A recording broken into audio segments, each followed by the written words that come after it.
Të pagjeturit mbesin një nga plagët më të rënda që ka lënë lufta në Kosovë. Zbardhja e fatit të tyre mbetet një nga detyrat më urgjente dhe më të rëndësishme për të gjithë vendin. Këto komente presidenti i Kosovës Hashim Thaçi i bëri sot me rastin e ditës ndërkombëtare të personave të zhdukur. Plagë kjo e cila na mundon të gjithëve dhe mund të them deri se vetëm me shpresë, optimizëm dhe besim të ndërsjell kjo çështje mund të zgjidhet me një vullnet dhe një mbështetje të fuqishme edhe të bashkisë ndërkombëtare.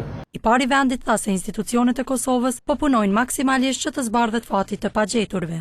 Po punojnë maksimalisht si institucionet e Republikës së Kosovës që të zbardhet fati i të pagjeturve.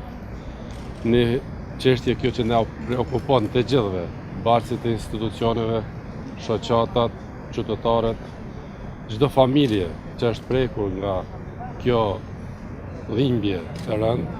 Bajram Qerkini, përfaqësuesi familjarëve të zhdukurve, tha se shpreson që sa më shpejt të zgjidhet fati këtyre personave. Shpresojmë se e vërtet do të marrin seriozisht bashkërishin edhe konkluzat e djeshit të një trujeze bukur e thokë. Ndërsa Preng Gjetaj nga Komisioni Qeveritar për të pagjeturit tha se duhet të bëhet presion më i madh ndaj palës serbe, sepse çështja e personave të zhdukur mban peng shumë procese të tjera. Çështja e personave të zhdukur mban peng shumë procese të tjera për hapa të më të tjeshëm në kuptim të ballafaqimit me të kaluarën, në kuptim të normalizimit të marrëdhënieve, në kuptim të ripajtimit. 17 vjet pas luftës së fundit, Kosova ende pret zbardhjen e fatit të 1666 personave të pagjetur.